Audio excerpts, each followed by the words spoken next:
Assalomu alaykum akalar, ukalar. Bugun 30-mart 2024-yil. Mana Xitoy nektarinlari ketdi, mana shaftolilari ketdi, mana tukli. Mana bir mashina buradagi nektarin shaftolilar mana tugadi. Mana sifat qarang.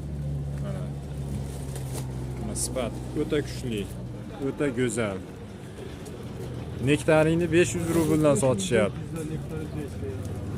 O tukli shaftolini 700 rubl kilosi sotilyapti. Mana biz boshqa narsalarni razbor qilyapmiz. Mana Xitoy tovarlarni olib kirib, mana sotyapti. Bizning shaftolilar qachon shu narxlarda sotilar ekan?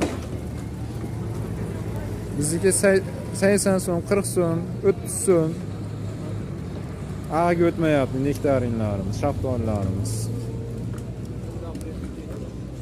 Gilosini aytishyapti, gilosi ham pishibdi. 1,5 ming rubl deyishyapti. Gilosini hozir ko'rganim yo'q, lekin sotib tugatishibdi. Gilosini 1,5 ming rubl kilosiga sotilib tugab o'tdi. Gilos. Bizi giloslarimiz qachon sotilar ekan 1,5 ming rubldan kilosi?